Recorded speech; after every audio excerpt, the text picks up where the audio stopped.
নমস্কার, আমি সুরঞ্জনা ভক্ত। কেমন আছেন সবাই? আশা করি ভালো আছেন। শুভ বিকেল। আরেকটা ভিডিও নিয়ে আসলাম ইউটিউবে। তো আজকে আমি কিছু কথা বলবো। কথাগুলো অতি গুরুত্বপূর্ণ বিষয়। কারণ হচ্ছে আমরা সম্পর্কে জড়িয়ে যাই। সম্পর্কটা আসলে কি সেটা আমরা না জেনে সম্পর্কে জড়িয়ে পড়ি। সম্পর্কে জড়ানোটা আমাদের এখন একটা ফ্যাশন হয়ে গেছে। সেটা হচ্ছে আমরা যেমন জামাকাপড় পরিধান করে আবার নতুন নতুন জামাকাপড় আমরা মানে পাল্টাতে থাকি। এটা ভালো লাগছে না, আমি আরেকটা কিনে পরবো। এটা ভালো লাগছে, আমি এটা চেঞ্জ করে ফেলবো। এটাতে আমার মানাচ্ছে না, এটা আমি খুলে ফেলবো, ছিঁড়ে ফেলবো, এটা আবার ফেলে দিব। সেরকম হচ্ছে সম্পর্ক জিনিসটা এখন সমাজে চলছে। তো আমি বলবো যে যারা হুটহাট করে সম্পর্কে জড়িয়ে পড়েন, যারা সম্পর্কের হাতছানিতেই প্রথমেই সাড়া দিয়ে দেন, এরকম সম্পর্কে কখনো জড়াতে যাবেন না। কারণ সম্পর্ক আপনি যার তার সাথে করতে পারবেন না। যার তার সাথে আসলে সম্পর্ক করা যায় না। যায় না কিন্তু। হ্যাঁ, তবে সম্পর্কে না জড়ালে এই সম্পর্কগুলো বা কীভাবে তৈরি হয়। কিন্তু কিছু ভুল সম্পর্ক রয়েছে যা আপনার জীবনকে ধ্বংসের পথে নিয়ে যাবে। সেটা হচ্ছে আপনাকে প্রথমে হচ্ছে মানসিক দুশ্চিন্তা দেবে, তারপর সেই মানসিক দুশ্চিন্তাটাকে ডিপ্রেশনে নিয়ে যাবে। ডিপ্রেশন মানে অতি দুশ্চিন্তায় আপনাকে ডুবিয়ে দেবে।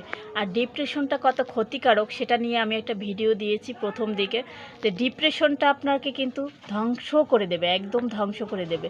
কারণ ডিপ্রেশন নামক বস্তুটা কিন্তু এত সহজসাধ্য একটা বিষয় নয়। ডিপ্রেশনে যেতে হলে একজন মানুষকে কতটা দুশ্চিন্তায় সারাদিন ডুবে থাকতে হয়, তারপরে সেই ডিপ্রেশনে একজন মানুষ চলে যায়। ডিপ্রেশনটা কি? ডিপ্রেশনটা হচ্ছে আমাকে সে কেন চাচ্ছে না, আমি কেন তাকে পাচ্ছি না, সে কেন আমার সাথে এরকম করলো, আমার কেন এটা নেই, আমার কেন টাকা নেই, আমার কেন পয়সা নেই, আমার সাথে এরকম কেন হচ্ছে, সৃষ্টিকর্তা আমার সাথে এরকম কেন করছে, ওটাকে আমার ভালো লাগে, ওটাকে আমার চাই, আর এটা আমার কেন হয়েছে, সে আমাকে কেন ছেড়ে দিয়েছে, সে আমাকে এরকম কেন করলো, সে আমার সাথে এরকম কেন করলো, তাকে আমি কেন পেলাম না। এগুলো হচ্ছে একদম মারাত্মক ডিপ্রেশনের একটা মূল রূপ। আমরা আজকাল বেশিরভাগ ক্ষেত্রে আমরা ডিপ্রেশনে যাচ্ছি, সেটা হচ্ছে একটা ভুল সম্পর্কের কারণে। ভুল সম্পর্কে জড়িয়ে আমরা হুটহাট করে যার তার সাথে সম্পর্কে পড়ছি, যেখানে সেখানে খুশি, যেখানে পারছি সেখানে আমরা সম্পর্কে জড়িয়ে পড়ছি। আর আজকাল অনলাইন জগতে এটা হচ্ছে আপনার ইনবক্সে মানুষ যখন তখন যাকে পাচ্ছে, আজকে একজনের সাথে কথা বলছে, কালকে একজনের সাথে কথা বলেই বিশ্বাস করে। এই যে বিশ্বাস বস্তুটা, তবে আমরা যে সংসার করছি, সংসার জীবনটা কিন্তু আলাদা। সংসার জীবনে হ্যাঁ, একজনকে বিশ্বাস করে অবশ্যই সংসার করতে হবে, সংসার করে নিতে হবে, সেটা হচ্ছে আমাদের। কিন্তু আজকাল আর একটা জিনিস হচ্ছে সম্পর্কের অবনতির জন্য আর একটা জিনিস কিন্তু হচ্ছে, সেটা হচ্ছে আপনার বিচ্ছেদ, বিবাহ বিচ্ছেদ, প্রেমে বিচ্ছেদ, বাবা মায়ের সম্পর্কে বিচ্ছেদ হয়ে যাচ্ছে, ভাই বোনের সম্পর্কে বিচ্ছেদ হয়ে যাচ্ছে, আপনার আদার্স পার্সনের সাথে সম্পর্কে বিচ্ছেদ হয়ে যাচ্ছে, বন্ধুবান্ধবের সাথে বিচ্ছেদ হয়ে যাচ্ছে।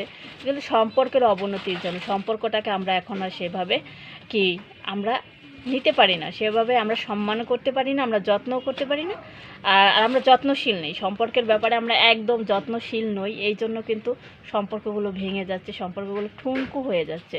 আর একজনের সম্পর্ক দেখে আর একজনে বলছে যে হ্যাঁ, উনি এটা ওনার সাথে করলো, তো আমি করতে পারবো না কেন, আমিও অন্য একজনের সাথে সেটাই করি।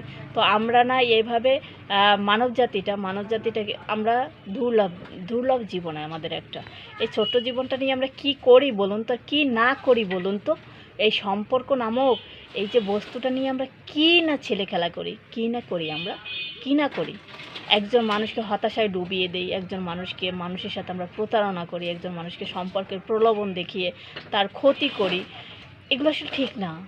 শারীরিক ক্ষতিটা দেখতে পায় মানুষ, কিন্তু খুব দেখা যায় সচরাচর। আপনি আমাকে আঘাত করলেন শরীরে, আমি কিন্তু লোকজনও দেখতে পেলাম, আমি দেখতে পেলাম, আমি ডাক্তার দেখাতে গেলাম, ডাক্তারও আমার শারীরিক ক্ষতটা দেখতে পেলো, কিন্তু আমার মনে যে মানসিক যে ক্ষতিটা হলো, সেটা কিন্তু একজন ডক্টরও দেখতে পেলো না। ডাক্তার আমার পাশে যারা আপনজন আছে তারা কিন্তু দেখতে পেল না।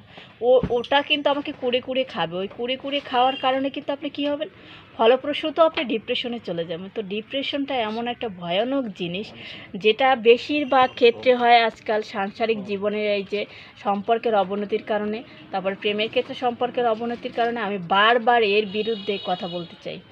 আমার কেন জানি আজকাল মানে মনে হয় এই সব ব্যাপারে মানুষকে সচেতন করা খুব জরুরি। মানুষ যত সচেতন হবে সম্পর্কের ব্যাপারে, মানুষ কিন্তু সুস্থ স্বাভাবিকভাবে সংসার জীবনযাপন করতে পারবে। বিশেষ করে বিবাহিত মেয়েদের জীবনে যেসব মানে অপ্রাসঙ্গিক সম্পর্ক এসে ঢুকে পড়ে, মেয়েরা যাতে হাতছানি দেয়, হাতছানিতে যারা সাড়া দেয়, আমি সেই নারীদের বলবো, সেই নারীরা কিন্তু ভুল পথে এগিয়ে যায়। এদের এখান থেকে বেরিয়ে আসা উচিত, একদম বেরিয়ে আসা উচিত। যারা বেরিয়ে আসতে পারবেন বা পারবে, তারা কিন্তু খুব ভালো থাকতে পারবে। মানে জীবনটাকে সাজিয়ে গুছিয়ে নেয়ার কিন্তু এখনই একটা উপায়, সেটা হচ্ছে ভুল সিদ্ধান্ত থেকে, ভুল সম্পর্ক থেকে নিজেকে সরিয়ে আনুন, নিজেকে বেছে নিন, নিজেকে ভালোবাসুন, নিজেকে ভালো রাখুন। আগে আপনি, হ্যাঁ, সংসারের কথা কেন ভাববেন না, সংসারের কথা ভাববেন, আপনার আপনজনদের কথা ভাববেন, প্রথমে আপনি নিজেকে নিয়ে ভাববেন। নিজেকে যদি সুস্থ স্বাভাবিক না রাখতে পারেন, নিজেকে যদি ভালোই না রাখতে পারেন, আপনি নিজেকে যদি না চিনতে পারেন, আপনি যদি নিজেকে ডিপ্রেশনে ডুবিয়ে রাখেন, তাহলে আপনার পাশের লোকজনগুলোকে আপনি কীভাবে ভালো রাখবেন?